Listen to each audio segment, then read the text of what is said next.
हाँ जी बच्चों, तो कहां तक पहुंच गए थे हमारी क्लास में? लास्ट पॉइंट क्या था? सेगमेंटेशन तक कवर हो गया था। आप बातें जरा बंद कर दीजिए, है ना। बातें बातें करनी है तो उसके लिए अपन टाइम एक्स्ट्रा निकाल लेंगे। जिस दिन तुम कहोगे कि सर आज पूरी क्लास में हमें सिर्फ बातें करनी है, तो आज नहीं है, आज तो पढ़ेंगे, क्योंकि अभी अपना सिलेबस उस रफ्तार पे नहीं पहुंचा है कि हमारे पास टाइम बच रहा हो। जिस दिन टाइम बचेगा उस दिन मैं कह दूंगा बेटा आप आराम से जो है गर्भित की जितनी भी बातें करनी है वो सब कर लो। बट क्योंकि ऑनलाइन वाले बच्चे भी अपने साथ में हैं, वो तो ऑलरेडी घर पे बैठे हुए हैं, तो हम सिर्फ पढ़ाई की थोड़ी सी बात शुरू करते हैं। ठीक है, देखो एनसीईआरटी में पेज नंबर 46, 47 और 48 जो है उसका आधा पार्ट लगभग लगभग पूरा हो गया है। 48 का तो लास्ट वाला पैराग्राफ बचा है। ठीक है, अब आप ध्यान से सुनिए। अब हमारे पास आ रहे हैं जनरल कैरेक्टर्स विद एग्जांपल्स। मैंने आपसे स्टार्टिंग के दिन बात की थी कि बेटा एक साथ 10 फाइलम को पढ़ना है, और वो इसलिए जरूरी है ताकि जितने भी बच्चों को कंफ्यूजन होते हैं ना, वो ऑन प्लेटफॉर्म दिख जाएंगे कि इस सिस्टम में कहां कहां चेंज आ रहे हैं। तो आप क्या कीजिए, सभी लोग अपनी कॉपी का 2 पेज एक साथ खोल लो, पिन पेज। ठीक है, और उस पिन पेज में अपने को कैसे करना है बेटा मुझे दे दे एक बार। देखिए, या तो स्पाइरल वाली कॉपी भी चलेगी, कोई दिक्कत नहीं है, कंटिन्यूस लिख रहे हो उसमें। आप यहां पर देखिए डबल पेज अपने पास है, मैं इसी अकॉर्डिंग बोर्ड पे भी बनाऊंगा। तो आप देखना यहाँ आएगा प्रोटोजोआ, जैसे अपन ने 10 फाइलम बनाए थे, तो आपके पास काफी सारी जगह है प्रोटोजोआ के 2-3 पॉइंट लिखने के लिए। फिर यहाँ पॉरीफेरा का ब्लॉक आ जाएगा। ब्लॉक बनाए तो ठीक है, नहीं डायरेक्ट भी लिख लो, बट ब्लॉक बनाने से ये याद रहेगा कि सेपरेशन है दोनों के बीच। फिर स्लेंट्रेटा, टीनोफोरा, प्लेटियलमंथीज, यहाँ जस्ट नीचे की साइड में अपन जाए, यहाँ आ जाएगा एस्केलमंथीज, फिर एनेलिडा, आर्थ्रोपोडा। अच्छा, दूसरी बात ये कि ज्यादा जो पॉइंट्स लिखने होते हैं ना, वो एनेलिडा, आर्थ्रोपोडा और मोलस्का में आते हैं। थोड़ा सा यहाँ पर जगह अपने को ज्यादा चाहिए, इकाइनोडर्मेट्स में बहुत कम जगह अपने को चाहिए। तो मैं यहाँ बोर्ड पर बना देता हूँ ताकि आप सब लोगों की हेल्प रहेगी और दिक्कत भी नहीं आएगी। ये इसलिए मैं बना रहा हूँ ताकि हमारे कैरेक्टर सेपरेट रहें और हमें दिक्कत नहीं है। आप दोनों पेजों को एक साथ ले सकते हैं। देखिए, यहाँ तो हम प्रोटोजोआ के 3 कैरेक्टर लिखेंगे, 1, 2, 3, आप 4 भी ले सकते हैं, डिपेंड करता है कि आपकी कंजूसी कितनी अच्छी है।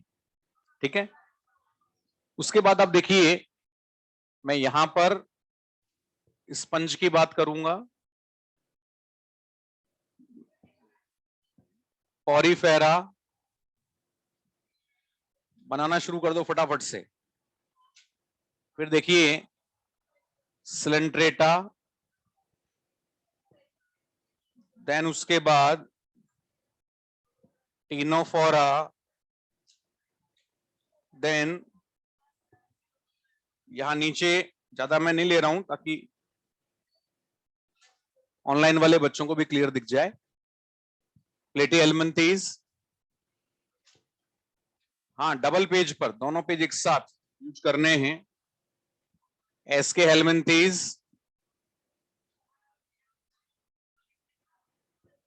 बेटा बातें मत करो, आप चाहो तो डायरेक्ट लिख लो, मुझे कोई दिक्कत नहीं है, लेकिन ये आपको थोड़ी देर बाद अपने आप ही पता लगेगा कि कैरेक्टर मिक्स हो रहा है तो गड़बड़ होने की चांसेस बढ़ जाएंगे।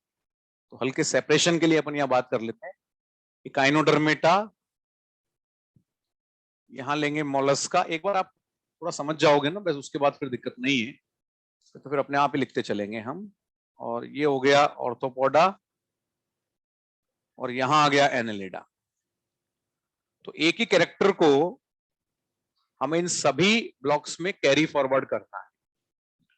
तो आपको एक सिस्टम पता लगेगा कि कहाँ कैरेक्टर इनकम्प्लीट है, कहाँ कैरेक्टर कंप्लीट है, कहाँ उसमें चेंज आ रहा है। तुम लोग पहले तीनों चारों बातें कर लो एक बार पूरी फुल, उसके बाद फिर ये रामायण तो चलती रहेगी जिंदगी भर की। सही बात है कि नहीं? नीट तो हर साल होता है, कुंभ का मेला है, और कुंभ में कोई भी नहा सकता है, कोई रोक टोक तो है नहीं। अब यही सोच के आई हो तो बात अलग है भैया, बट बेटा बातें मत लिखना शुरू करो। ठीक है, देखिए बना दो फटाफट से। प्रोटोजोआ पॉरीफेरा से लेकर पूरा इकाइनोडर्मिड तक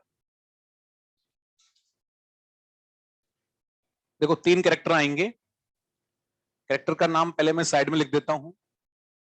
पहला लेंगे हम बॉडी वॉल यानी सभी एनिमल्स में बॉडी कवरिंग की बात करेंगे।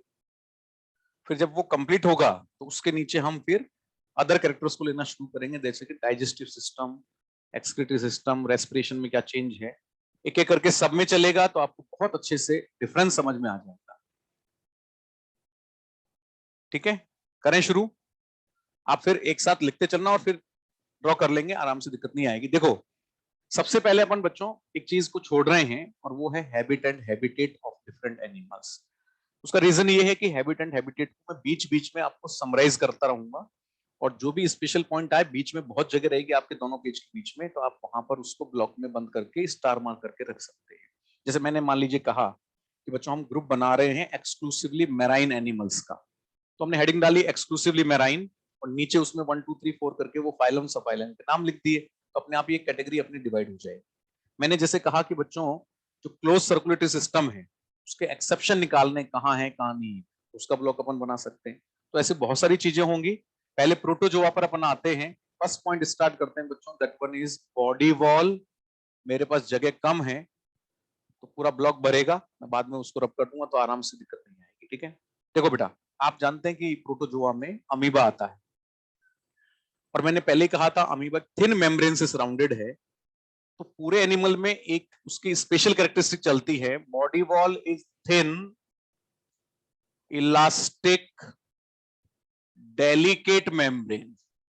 सीधा सा फॉर्मेट है कि जो प्रोटोजोन्स हैं उनकी आउटर कवरिंग को आप नाम देंगे थिन, इलास्टिक, डेलिकेट मेम्ब्रेन। पक्का है? Thin, elastic, delicate membrane. और बच्चों ये जो डेलिकेट मेम्ब्रेन है ना, इस मेम्ब्रेन की कई वर्डिंग यूज होती है अलग अलग प्रोटोजोन्स के अंदर।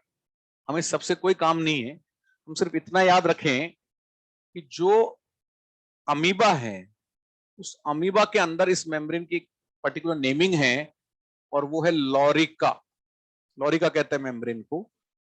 और जो पैरामीशियम है, पैरामीशियम में हम जाएं, स्पेलिंग में ओ और ई ये दोनों आता है, उसके अंदर इस कवरिंग का नाम है पेलिकल। क्या नाम है? पेलिकल। शेल भी कहते हैं कुछ एनिमल्स में, टेस्ट भी कहते हैं, TEST, लेकिन वो जल्दी से कोई नहीं पूछना। पैरामीशियम, उसके अंदर हम पेलिकल वर्ड यूज करते हैं, और यही वर्ड जो है कई और एनिमल्स में यूज होता है। हमें उससे काम नहीं, हम तो एक दो का एक सिनेरियो लिख सकते हैं, ध्यान रखना। तो आपको पता लग गया कि यहाँ आउटर कवरिंग बॉडी वॉल जो है वो थिन इलास्टिक मेम्ब्रेन है। अब क्या चेंज हुआ पॉरीफेरा में, उसमें चलते हैं इस कैरेक्टर को लेकर। देखिए जो यहाँ पर बच्चों बॉडी वॉल है, उसमें हमने पिछली बार डायग्राम भी बनाया था, थोड़ा सा रफली समझने के लिए, ऑस्टिया ऑस्कुलम को समझने के लिए। मैंने आपको आउटर वॉल इनर वॉल के बीच में मेसेनकाइम भी बताया था। अब हम उसकी पर्टिकुलर आउटर इनर को नाम दे रहे हैं। बॉडी वॉल में जो आउटर लेयर है, ध्यान से देखते चलना और साथ साथ चलोगे, ऑनलाइन वाले बच्चे ध्यान रखो तो लिखने में आसानी रहेगी। आउटर लेयर जो है उसका एक पर्टिकुलर नाम होता है पिनेकोडर्म। उसे कहा जाता है pinacoderm. In sponge outer layer is called pinacoderm. नाम इसलिए पिनेकोडर्म आया बच्चों क्योंकि उसमें सेल होती हैं पिनेकोसाइट, इसमें पिनेकोसाइट सेल्स मिलती हैं, इसलिए हमें यहां पर वर्ड यूज करना पड़ रहा है आउटर लेयर के लिए पिनेकोडर्म। पक्का है? फिर बात आती है इनर लेयर की। तो इनर लेयर की हम यहां पर बात करें तो इसकी वॉल में जो इनर लेयर है उसका नाम है कोएनोडर्म। और बच्चों जो कोएनोडर्म है उसमें आपको देखने को मिलेंगी, जो क्वेश्चन नीट में आया है, फ्लैजिलेटेड कोएनोसाइट्स। फ्लैजिलेटेड कोएनोसाइट्स यहां देखने को मिलती है। तो pinacoderm due to the pinacocyte cells, ध्यान रखना।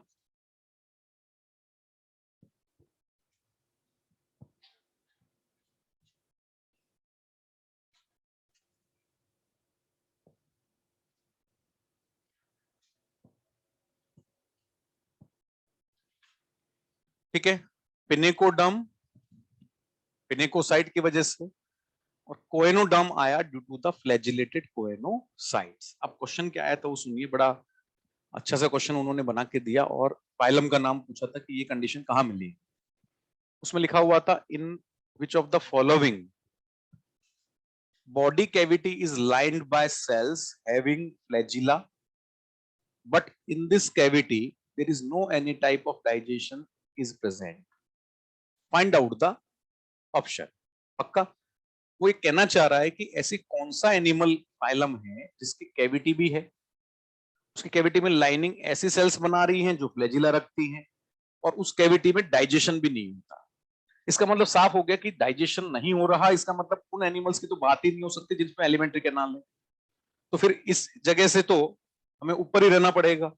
और फिर जब हमने देखा कि फ्लैजिला यहां मिलता है तो हमें याद आ गया स्पंजोसील की बात चल रही है। किसकी बात चल रही है बच्चों? स्पंजोसील की बात चल रही है।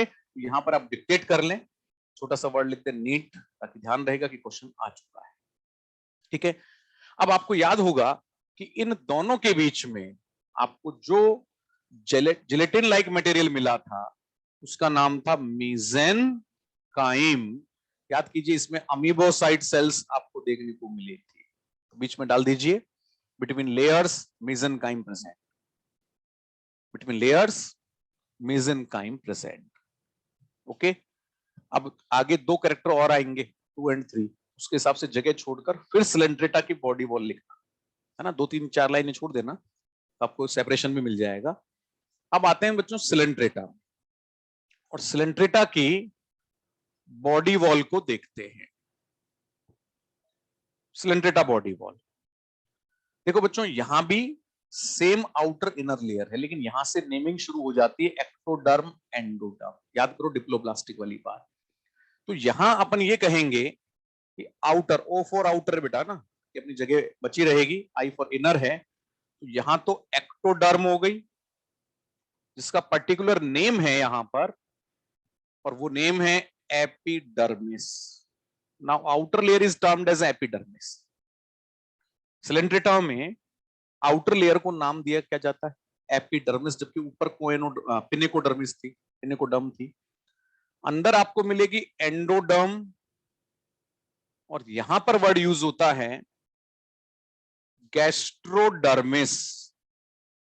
यहां वर्ड यूज होगा बच्चों gastrodermis. Outer is epidermis, inner is gastrodermis. अब देखो, दोनों चीजों को पास पास लिखने से दोनों फाइलम को बड़ा जो कंफ्यूजन था वो दूर हो गया। क्वेश्चन आया in which of the following cell flagella is present, तो वो लिखेगा epidermal cell, gastrodermal cell, coenocytes और पिनेकोसाइट्स। देखो, लेकिन हम यदि एक एक फाइलम पढ़ते, सारे कैरेक्टर रिप्रोडक्शन तक पूरे खत्म करते, एग्जाम्पल याद करते, फिर यहां आते इस जगह पर, तो तब तक तो ये बहुत पुरानी बात हो चुकी होती और हम उसको लगभग लगभग थोड़ा सा अवॉइड कर देते हैं। साथ साथ लिखने से पता लग जाएगा पिनेको, कोएनो, एपिडर्मिस, गैस्ट्रोडर्मिस। समझ में आया? जैसे यहां मेसेनकाइम था, आपको याद होगा देयर इज अनडिफरेंशिएटेड, ये एनसीईआरटी का पॉइंट है, between layers undifferentiated mesoglea is present. यहां पर अनडिफरेंशिएटेड मीजोग्लिया हमें देखने को मिलेगा। स्टार मार्क लगाना बेटा एनसीईआरटी का पॉइंट है, कोएनोसाइट पे स्टार लगाना इंपॉर्टेंट पॉइंट है। जहां एनसीईआरटी होगी वहां तो हम स्टार लगा के चले। सो दोनों बॉडी वॉल एपिडर्मिस, गैस्ट्रोडर्मिस, उनमें आपको अनडिफरेंशिएटेड मीजोग्लिया बीच में देखने को मिलेगा। पक्का है? अब आते हैं टीनोफोरा। देखिए बेटा, मैंने आपसे पहले ही कहा था, अच्छा ये फर्स्ट कैरेक्टर मैंने सॉरी सेकंड डाल दिया। फर्स्ट कैरेक्टर है बॉडी वॉल, अब तो शॉर्ट में लिख देते हैं ताकि ध्यान आ जाएगा। बॉडी वॉल मैंने कहा था टीनोफोरा का ज्यादातर फॉलोअप जो होता है वो कहां से होता है? सिलेंड्रेटा से होता है। और ज्यादा इन एनिमल्स को हम लोग स्टडी भी नहीं करते, जितनी स्टडी हुई उसके हिसाब से सीधी सी बात है, ये भी जैसे ये डबल लेयर है ना, ये भी डबल लेयर होता, वही है एक्टोडर्म एंडोडर्म। बट अब लिखने की जरूरत नहीं है। ये जो एनिमल्स हैं ये हैं डबल लेयर्ड सॉफ्ट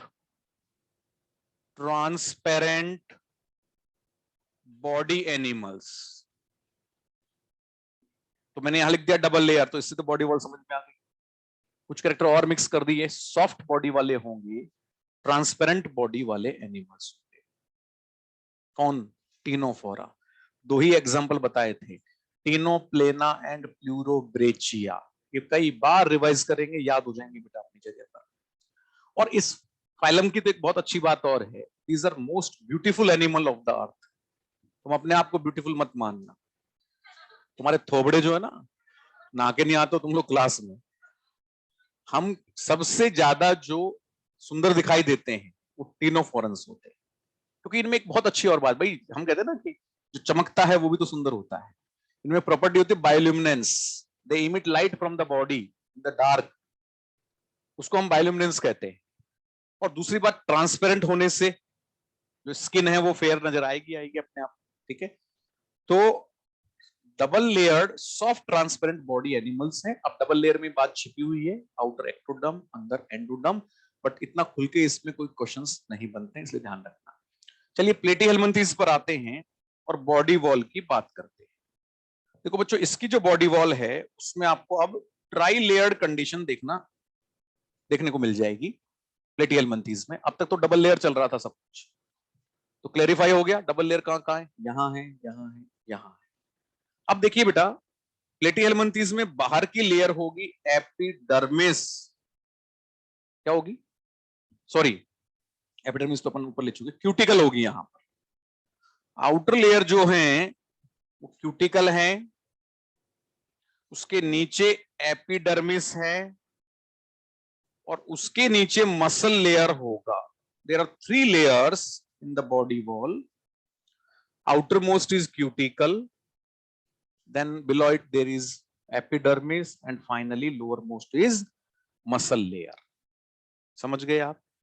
3 लेयर हो गई, एक लेयर एक्स्ट्रा आ रही है क्यूटिकल।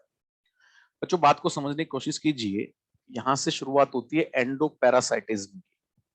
जो प्लेटीहेल्मिन्थेस के एनिमल्स होते हैं वो एंडोपैरासाइट होते हैं, जानते हैं आप सब लोग। हमारी बॉडी में, यानी हमारी बॉडी को होस्ट के जैसे यूज करते हैं।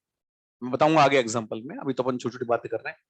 तो मान लीजिए सपोज मुझे टीनिया का इन्फेक्शन हो गया, taenia solium is the name of tapeworm, that is also called pork tapeworm. Taenia saginata is the beef tapeworm. ठीक है, बट उस एग्जांपल को आप हटा दिया है। तो आप सोचिए कि मेरी बॉडी में टेपवर्म रह रहा है, तो कहीं ना कहीं कोई ना कोई उसके पास ऐसा हथियार है जिससे वो बॉडी से बाहर नहीं निकल रहा, और मेरे डाइजेस्टिव एंजाइम उसका कुछ नहीं बिगाड़ पा रहे। और वो जो हथियार उसके पास है, प्रोटेक्शन उसके पास है, वो कौन है? क्यूटिकल। सो इन एनिमल्स में देखो किस किस में, इसमें और इसमें, ये एंडोपैरासाइट होते दोनों। इनकी मैक्सिमम वैरायटी क्या है?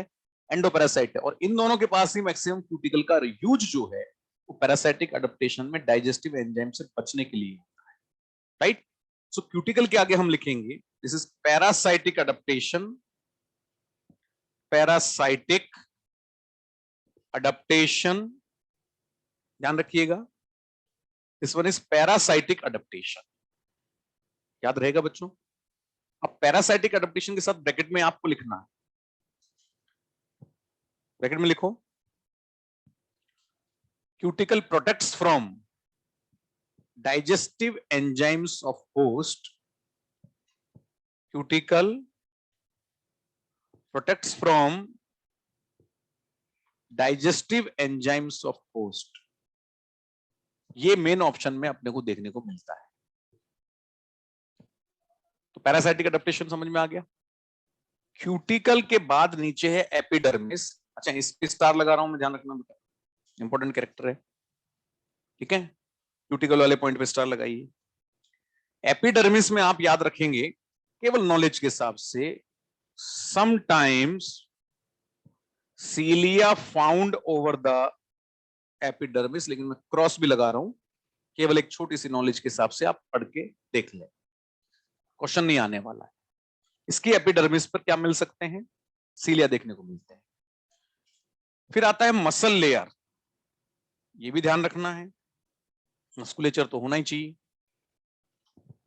आपको याद है हमारे स्टमक की जब हम लोग एनाटॉमी देखते हैं वो 3 लेयर्स ऑफ मस्कुलेचर होता है। कौन कौन सा भाई? Longitudinal, oblique and circular. आपको मालूम है सबसे पहले ये 3 टाइप्स ऑफ मस्कुलर इसी फाइलम में आ गया था। तो देखिए कितना एडवांस ना होकर कितना प्रिमिटिव कैरेक्टर भी। तो यहां तीनों टाइप के मस्कुलेचर होंगे, मैं शॉर्ट पे लिख रहा हूं एल, ओ और सी, तो आपको याद रहेगा। LOC muscles, longitudinal oblique circular muscles are found in platyhelminthes body wall। मतलब एलओसी पे सबसे पहले प्लेटीहेल्मिंथी चले गए, लाइन ऑफ कंट्रोल, ठीक है ना, ऐसे याद रखना। तो लॉन्गिट्यूडनल भी है, ऑब्लिक भी है और सर्कुलर मस्कुलेचर भी होता है प्लेटीहेल्मिंथीज की बॉडी वॉल में। और ये सीधी सी बात है, मस्कुलेचर जब तक स्ट्रॉन्ग नहीं होगा, हम क्या करेंगे, हमारी पेरास्टाल्सिस मूवमेंट के थ्रू इनको बाहर निकाल सकते हैं। तो ये अपोज करते हैं इस मस्कुलेचर के थ्रू, बाहर निकलने से बचे रहते हैं, ध्यान रखना, ठीक है। एसके हेल्मिंथीज में आते हैं, सेम तीनों कैरेक्टर यहां चलेंगे। यहां जो बॉडी वॉल है उसमें बाहर क्यूटिकल, अंदर एपिडर्मिस और सबसे नीचे वही मसल लेयर होगी। नोट करिए, क्यूटिकल होगी, एपिडर्मिस होगी और मसल लेयर होगी। चलिए आगे भी बढ़ जाते हैं। एनेलिडा में भी सेम होगा, बॉडी वॉल में क्यूटिकल होगा, एपिडर्मिस होगा, एपिडर्मिस होगा और मसल लेयर होगा। क्यूटिकल पैरासाइटिक अडेप्टेशन है, यही इंपॉर्टेंट है, ध्यान रखना, ठीक है। एसके हेल्मिंथीज भी एंडोपैरासाइट होते हैं। तो आप एक काम करो, बीच की जगह का यूज करना शुरू कर दो, एंडोपैरासाइट्स सामने लिख दो, प्लेटी and SK हेल्मिंथीज।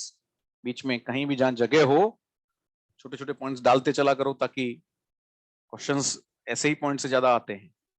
Endoparasites are platyhelminthes and aschelminthes phylum animals, ठीक है। अब देखो बेटा, यहां पे क्यूटिकल है, आपको याद है एस्केरिस का भी इन्फेक्शन होता है। अरे एलर्जी कंडीशंस जनरेट होती हैं। तो जैसे प्लेटीहेल्मिंथीज में टीनिया से हुआ टीनिएसिस, वैसे एस्केरिस से होता है एस्केरिएसिस। याद आया। आप ये भी जानते होंगे कि ये एक एलर्जी है। तो मुझे बताओ कौन सी डब्ल्यूबीसी का नंबर बढ़ता है। अरे डब्ल्यूबीसी की बात कर रहा हूं भाई, तुम लोग जाने कहां खो जाते हो। Neutrophil, basophil, acidophil, lymphocyte, monocyte. Acidophils, eosinophilia, ये एग्जाम्पल वहां भी लिखाते, और 3 एग्जाम्पल लिखाते हैं बेसिकली, टीनिएसिस, एस्केरिसिस और हे फीवर। जरा याद कर लो आप, और चैप्टर कनेक्ट करना सीख गए ना, तो उस दिन से मान लीजिए मास्टर बन गए आप, 100% क्वेश्चन सही जाएंगे आपको, पक्का है। तो बेटा यहां पर देखिएगा, अच्छा इसका एक ट्रीटमेंट भी होता है, local treatment, chenopodium oil. You know about the chenopodium? नहीं जानते चिनोपोडियम? अच्छा बथुआ तो जानते होंगे, अब आगे समझ में। बथुआ जिसका रायता बनता है, जिसका साग, यस, कुछ जगह पे उसको साग भी बनाते हैं, ड्राई वेजिटेबल बनती है। अब आप में से कौन बथुआ नहीं जानता है? नहीं जानता? आज मैस में जाके बोलना कि मैं बथुए का रायता खाना है मुझको। नहीं नहीं, नहीं क्या होता है? अरे कैसे नहीं देंगे, क्या बात कर रहे हो आप, पैसे दे रहे हैं अपन, एक डिमांड तो रखना उनके सामने, एक अच्छी वेजिटेबल है, खान टेस्टी है। अब तुम लोग बस खाने पे आगे चलो। This is again parasitic adaptation, note कीजिए, क्यूटिकल, स्टार मार्क करना, पैरासाइटिक अडेप्टेशन। अब एपिडर्मिस से क्वेश्चन बहुत अच्छा बनता है, सुनना बेटा, एपिडर्मिस में मैंने स्टार लगाया। आपको याद है मल्टी न्यूक्लिएटेड कंडीशन भी होती है, और उसको एक हम नाम भी देते हैं, syncytial and as well as coenocytic. Plant में सिनोसाइटिक और एनिमल्स में सेंसाइशियल बोला जाता है, और दोनों के बनने के मेथड भी अलग अलग होते हैं। सिनोसाइटिक बनती है फ्री न्यूक्लियर डिवीजन से, मतलब एक सेल है, एक न्यूक्लियस है, उसी न्यूक्लियस में प्री न्यूक्लियर डिवीजन होने से मल्टीपल न्यूक्लियर कंपोनेंट बन गए, तो उसको क्या कहते हैं, सिनोसाइटिक। और मान लीजिए 4 सेल है, 1 2 3 4, चारों फ्यूज हो गई, तो क्या बनेगा, सेंसाइशियल। ऐसी कंडीशन इस एपिडर्मिस में देखने को मिलती है। तो ध्यान रखना, syncytial epidermis found in aschelminthes, पक्का। और दूसरी खास बात, इसकी मसल लेयर भी इंपॉर्टेंट है। There is only longitudinal muscles are present in body wall. केवल लॉन्गिट्यूडिनल मसल्स यहां प्रेजेंट होती हैं बच्चों, ध्यान रखना। ना ऑब्लिक होंगी और ना सर्कुलर होंगी, ध्यान रखिएगा। ना ऑब्लिक ना सर्कुलर, केवल लॉन्गिट्यूडिनल। अच्छा, ये भी मैं बता रहा हूं कि ये मसल्स बॉडी वॉल में होती और बॉडी वॉल के नीचे इसकी इंटेस्टाइन शुरू हो जाएगी। इंटेस्टाइन में तो कोई मसल होता ही नहीं है। और ये क्वेश्चन बहुत अच्छे से बनता है, in which of the following part of aschelminthes there is no any type of musculature. तो याद रखना है क्या बच्चों, इंटेस्टाइन। आगे आएगा, अभी मत लिखो, मैं तो आपको क्वेश्चन बता रहा हूं ताकि आगे रिलेट हो। अब आपने देखा होगा एस्केरिस जो होता है ना, वो एस्केरिस राउंड वर्म होता है, इस पेन के जैसे राउंड है वो। तो आप देखिए इसकी बॉडी वॉल में लॉन्गिट्यूडनल मसल्स ही ज्यादा है, सर्कुलर तो है ही नहीं। तो लॉन्गिट्यूडनल मसल का होने से इसको राउंड शेप मिलती है body. It maintain the round shape of the animal, so these are called round worms. समझ में आ गया। और भी एक रीजन है, इसके अंदर एक कैविटी है, याद करो, शूडोसिलोम।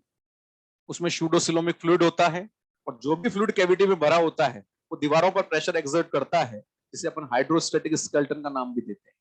तो शूडोसिलोमिक फ्लूइड से शूडोसिलोमिक स्केलेटन बनता है, जो इन लॉन्गिट्यूडिनल मसल्स को बाहर की तरफ एक्सर्ट करके दबा के रखता है, ताकि उसकी शेप कैसी आ जाए, राउंड आ जाए। इसलिए बच्चों इनका नाम क्या चला गया, राउंड वर्म। यहां आते हैं एनिलिडा में। अब एनिलिडा के तो भैया 3 एनिमल बताए थे, नीच, याद करो, नेरीज, अर्थवर्म और हेरुडनेरिया। बच्चों क्यूटिकल जो है ना, उसका अब एंडोपैरासाइटिज्म से कोई कनेक्शन, क्योंकि ये एनिमल तो बाहर रहते। उल्टा एक और चेंज हो गया कि जो लीच होती है वो तो एक्टोपैरासाइट होती है। अरे लीच जो है वो आपने कभी सुना होगा कि जो कैटल्स है उनकी बॉडी पर चिपक जाती है।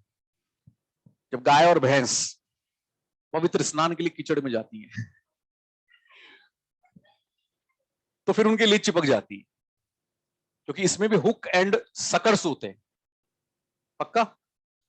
तो जो लीच है उसका एजुअल फंक्शन क्या हुआ, एंडो या एक्टो, एक्टोपैरासाइटिज्म की तरफ से हुआ। ठीक है ना, ये भी मैं लिखाऊंगा आपको कि एक्टोपैरासाइट में कौन कौन आए। तो अपने को पता लग गया लीच होती, लेकिन पानी में तो रहती है। मैराइन लीच भी होती है, फ्रेश वाटर लीच भी होती है, बड़ी सॉफ्ट बॉडी वाले एनिमल है। बचने के लिए क्या आ गया, क्यूटिकल आ गया। अर्थवर्म भी वाटर की तरफ जाता ही है, फ्लैशी बॉडी होती है। बचने के लिए क्या आ गया, और भाई साहब नेरिस तो रहता ही पानी में है, तो क्या आ गया, क्यूटिकल। यहां पर हमें पैरासाइटिक डेफिनेशन ना लिखकर सिर्फ इतना लिखना पड़ेगा, प्रोटेक्शन। इसके लिए होगी बेटा ये only for protection, body protection के लिए यहां पर क्यूटिकल जो है वो प्रेजेंट है बच्चों, ध्यान रखिएगा। एपिडर्मिस में कोई खास बात नहीं है, सिंपल टाइप की होती है, लेकिन खास बात इसके मस्कुलेचर में याद रखना है, इसमें 2 टाइप की मसल्स होती है, लॉन्गिट्यूडनल एंड सर्कुलर मसल्स। क्योंकि भैया अर्थवर्म पढ़ना है आप सब लोगों को, और अर्थवर्म के सारे पॉइंट्स अपन धीरे धीरे यहां ले लें। इस बार क्वेश्चन आया था एक अर्थवर्म से, इसलिए अर्थवर्म के पॉइंट्स भी यहां साथ में डालेंगे ना। तो एनिलिडा को मैं पढ़ाऊंगा अर्थवर्म के बेस पे, ध्यान रखिएगा।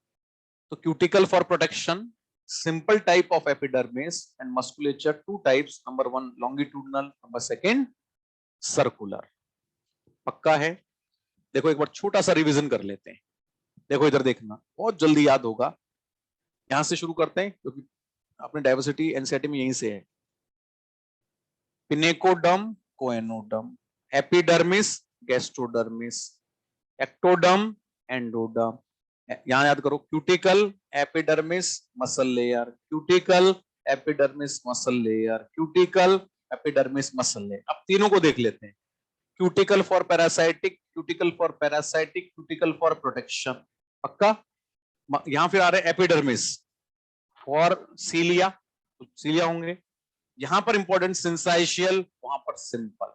Muscle layer L O C, only L and C. बच्चों समझ में आया कि नहीं आया। अब आप कभी नहीं उलझेंगे ऐसे करेक्टर में जहां पर करेक्ट इनकरेक्ट वाले क्वेश्चन परेशान करते हैं। समझ में आया। आइए ऑर्थोपोडा पर चलते हैं। नेक्स्ट आते हैं ऑर्थोपोडा पर, और ऑर्थोपोडा में तो अपन कॉकरोच की बात करते ही हैं, मैं बाद में इसको एनलार्ज कर दूंगा, अभी तो थोड़ा मुझे जगह चाहिए ऑर्थोपोडा में ज्यादा। ठीक है, चलिए साहब, ऑर्थोपोडा में हम बॉडी वॉल पर बात करते हैं। बॉडी वॉल में देखिएगा, बाहर तो होगा काइटिनस एक्सोस्केलेटन, काइटिनस एक्सोस्केलेटन देखने को मिलेगा। क्या मिलेगा? Chitinous exoskeleton. और आपको याद हो, ये क्वेश्चन पहले एआईपीएमटी में आ चुका है और आप बायोमोलिक्यूल्स में पढ़ते भी हैं, यहां पर काइटिन प्रेजेंट होगा, you know about the chitin. और इसका यूनिट जो है वो N acetyl D glucosamine unit होता है, याद कीजिएगा, N acetyl D glucosamine, NADS भी लिखते हैं, एनएडीजी भी लिखते थे। तो काइटिन का बेसिक यूनिट भी आपको लिंक करना पड़ेगा, काइटिन जो है वो आर्थ्रोपोडा में प्रेजेंट है। और देखिए, ये तो इतनी अच्छी फैसिलिटी है कॉकरोच के पास, इसी की वजह से काइटिन की वजह से वो भाई साहब सर्वव्यापी अंतर्यामी हो गए। सर्वव्यापी का मतलब कॉस्मोपॉलिटियन, हर जगह मिलने वाले को तो भगवान ही कहते हैं। सही बात है कि नहीं?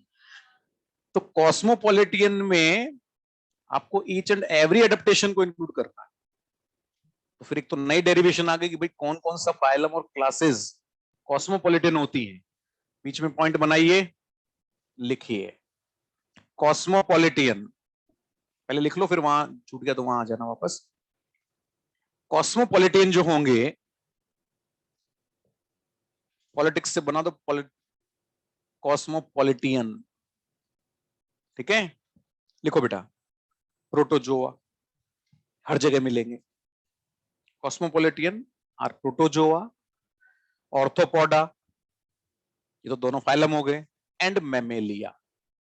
बस कॉस्मोपॉलिटन हैबिटेट में आपको तीन ही बात याद रखनी है, protozoa, arthropoda and also Mammalia.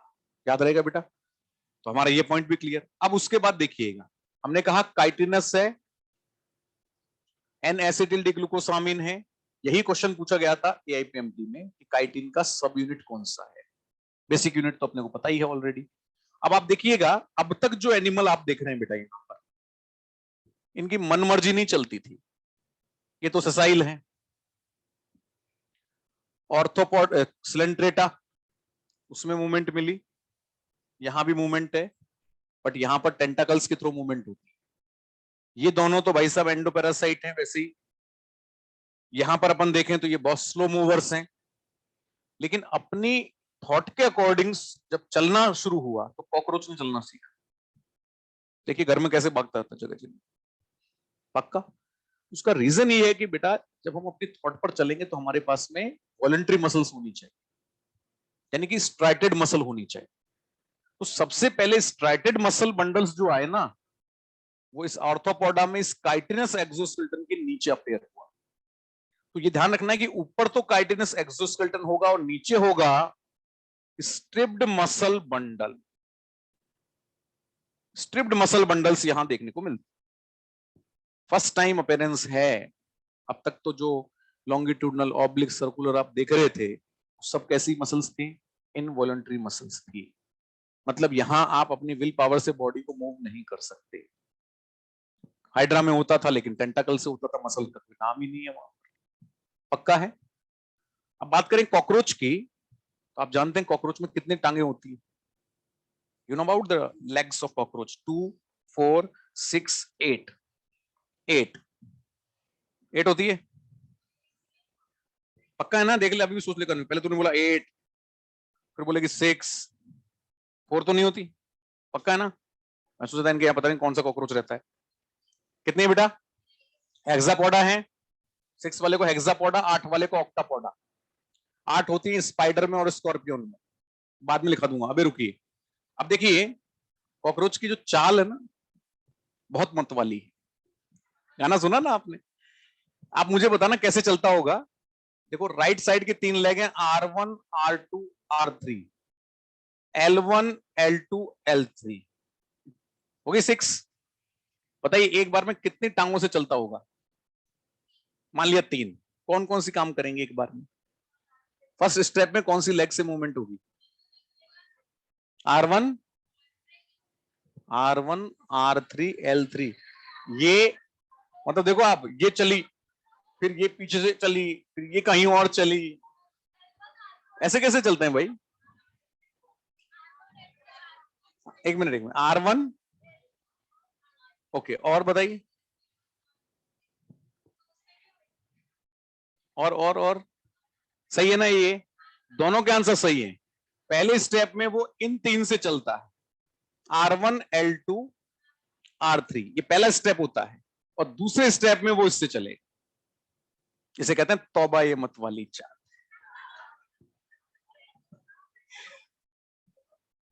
ये है कॉकरोच का नेचर चलने का। और चिंटू कहां खोए हुए हैं?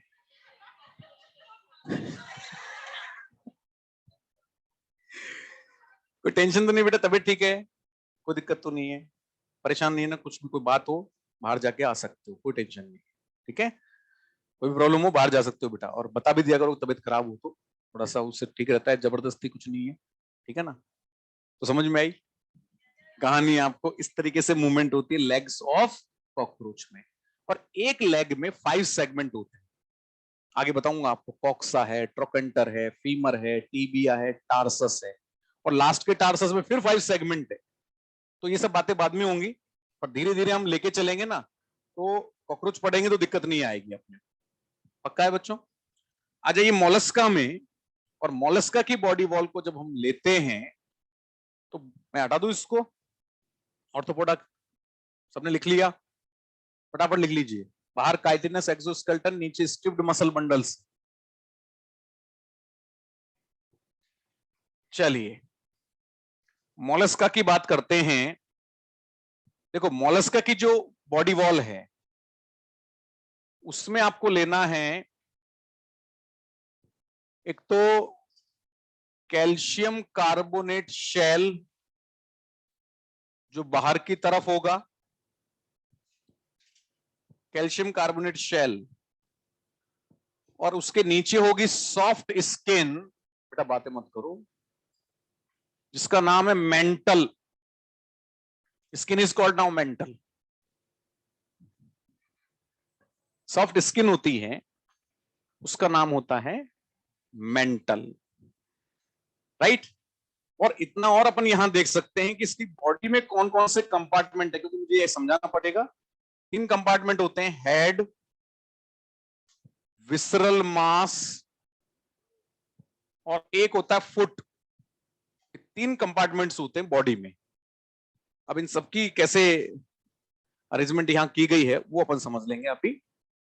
तो स्किन में मतलब बॉडी वॉल में तो आ गया कैल्शियम कार्बोनेट शेल और soft skin, that is called mental, that is called mental.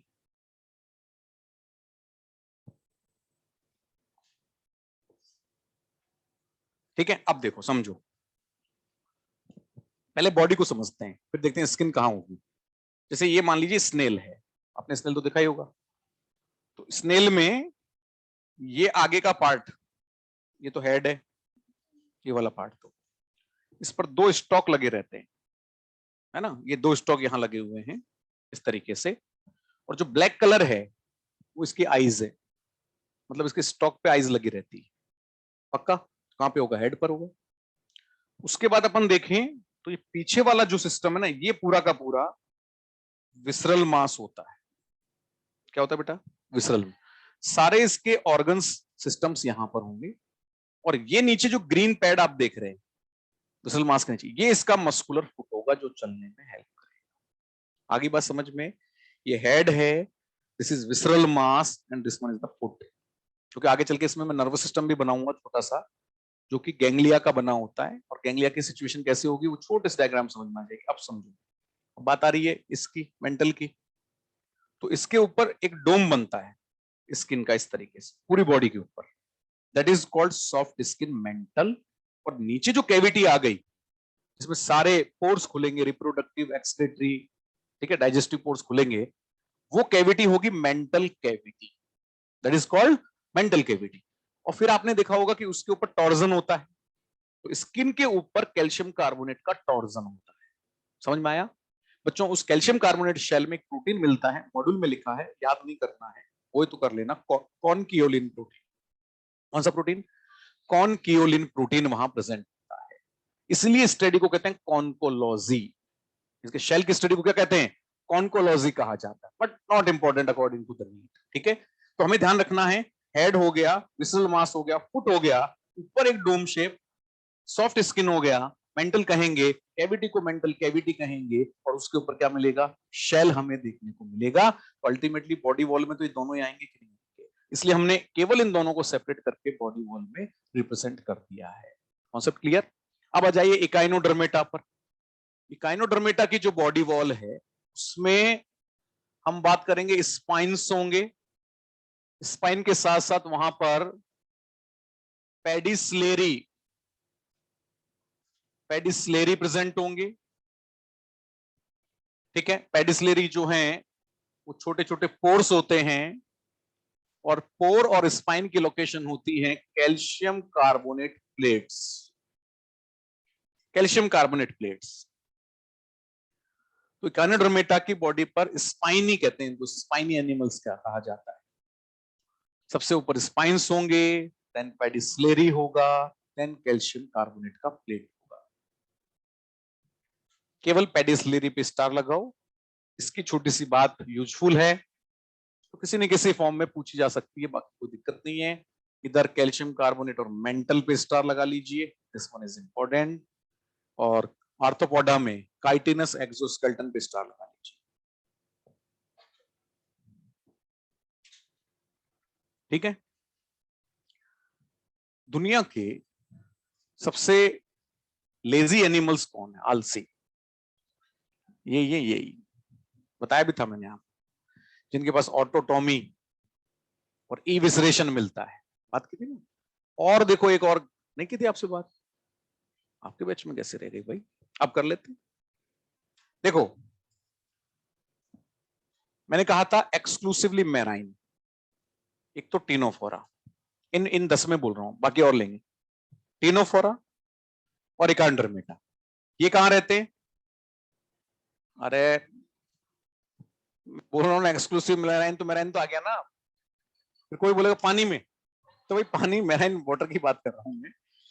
ये समुद्र में ऊपर रहते हैं, सरफेस पर, ये फ्लोटिंग करते रहते हैं, और ये बिल्कुल बॉटम पर रहते हैं, यानी ये बॉटम ड्वेलर्स होते हैं। कौन? इकाइनोडर्मेट। जैसे कि स्टारफिश है, आप जानते ही, देखिए ना स्टारफिश, अरे देखिए भाई, टीवी में तो देखिए ना, टीवी में देखेंगे और क्या, समुद्र में कहां जाएगी वहां नीचे, वापस आने की गारंटी थोड़ी दी किसी ने। अब हुआ क्या बच्चों की, ये एनिमल्स ऐसी जगह पर रहते हैं जहां पर पानी में मूवमेंट नहीं है, स्टेबल वाटर है। टीवी में भी आपने देखा होगा, वो पानी ऐसे भागता नहीं रहता, चले आ तुझे तो छोड़ दूं, तुझे इधर छोड़ दूं। तो जैसा नेचर है वैसा ही तो एनिमल में डेवलप होगा नेचर। तो आपने देखा होगा स्टारफिश हमेशा इतनी आलसी होती है, 5 आर्म्स होती है, फिर भी यूं रोते रोते चलती है। चलती है ना। अब इतना स्लो चलोगे तो इनका नाम हो गया slow movers, bottom dwellers, slow movers. पक्का? अब मान लीजिए कोई एनिमल इसी बात का तो ध्यान रखता है कि इसको कैसे खाऊं, अपने आप में स्लो मूविंग है तो उसका तो और मजा आ गया, तो एनिमीज इस पर अटैक करते हैं, तो भी इसके अंदर इतनी तेज फुर्तीली, यानी कि इतना फास्ट एक्टिविटी नहीं होती कि ये ऐसे बहुत जोर से भागे और निकल जाए। तो भी ये क्या करती है, अपनी आर्म्स को और थोड़ा सा हल्का सा तेज करेगी बस, पहले तू आ गया ना तो मैं ऐसे कर लेती हूँ। पहले तो हम ऐसे थे, अब हम ऐसे हो गए। क्या हुआ, अब सामने वाले को तो और मजा आएगा, अच्छा यस। तो एनिमीज इस पर और अटैक बढ़ाते हैं, अब बचना होता है इसको, बचना तो है ही। तो ये क्या करती है, अपनी आर्म तोड़ देती। किस लिए? ये लो, बोले ले खा ले। ये कौन सी बात हुई भाई? अरे बचने के लिए, डिफेंस के लिए ऐसा करती है, क्योंकि सामने वाले को पता नहीं है, लेकिन इसको तो पता है कि मेरी ये आर्म में तोड़ के फेंक दूंगी तो वापस आ जाएगी, because regeneration is present. and this property is for the defense and this property is called autotomy. क्या कहते हैं इसको? तो इन एनिमल्स में बाद में लिखा दूंगा, ये स्पेशल कैरेक्टर में डालेंगे अपन एकांड्रोमेट्स के में, तो ऑटोटॉमी इनमें मिलती है। ऐसी ही ऑटोटॉमी लिजर्ड में भी मिलती है, छिपकली। यू नो अबाउट द छिपकली? Very dangerous animal for you only. कौन कौन डरता है? ये देखो, बुज़दिलों, कायरों, ऐसा कुछ नहीं है। हमारे जैसे होनहार विद्वान तो क्या करते थे, चप्पल ढूंढते थे पहले या झाड़ू लेके तो भगाते ही अपन। अब आपने ये भी देखा होगा कि वो जैसे आप उसको इधर उधर भगाओगे, वो अपनी टेल तोड़ के कंफ्यूज करेगी। आप उधर टेल तोड़ी, आपका ध्यान इधर, उधर मैडम गायब, और इधर बहन जी कंफ्यूज। समझ में आया कि नहीं आया? यस। लेकिन उसको पता है कि टेल तोड़ के हम एनिमी से बच गए, लेकिन हमारी टेल वापस आ जाए। कुछ दिन बाद ऑब्जर्व करोगे उसकी टेल फूली हुई वापस एलोंगेट होती हुई नजर आई। That is also called autotomy. तो बेटा तू तो हंस ले, पहले जिंदगी भर की हंसी यही पूरी कर ले आज मेरी क्लास। ऐसा लग रहा है जैसे मैं जोकर हूं। नोट कर बेटा, नोट कर। ऑटोटॉमी के दो एग्जांपल नोट करो, स्टारफिश एंड लिजर्ड।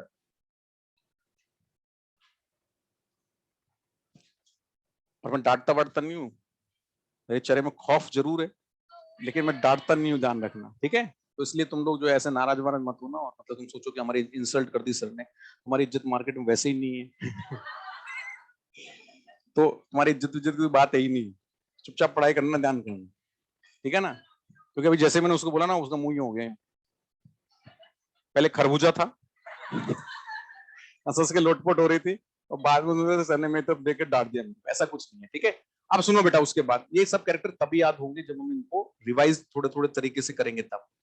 अब इनका एक और मेंबर है, नाम सुनो। ये सब कैरेक्टर लिखे हुए हैं, मॉड्यूल में हैं, एनसीईआरटी में, और पूछे भी जाते हैं। एक होता कुकुमेरिया, सी कुकुम्बर। उसका एक छोटा भाई भी है होलोथूरिया, वो भी सी कुकुम्बर कहलाता है।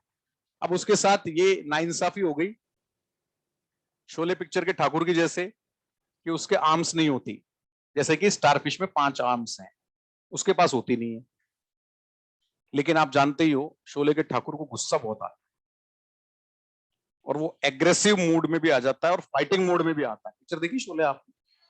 सेम बिहेवियर चलता है, हाथ नहीं है लेकिन ठाकुर साहब लड़ना चाहते हैं। सेम कुकुमेरिया और होलोथूरिया का कॉन्सेप्ट है कि उनके आर्म्स नहीं है ताकि थोड़ा बहुत बच सकें। कुछ एनिमीज जब उन पर अटैक करता है तो वो फाइटिंग मोड में आता है। तो देखो क्या करता है, वो अपने इंटरनल ऑर्गन्स की वॉमिटिंग कर देता है।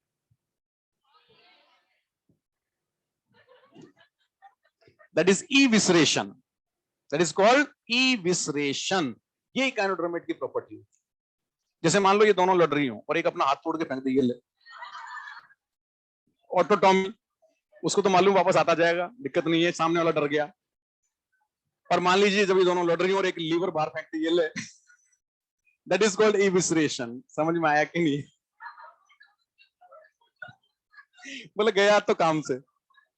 ये प्रॉपर्टी इनमें मिलती है।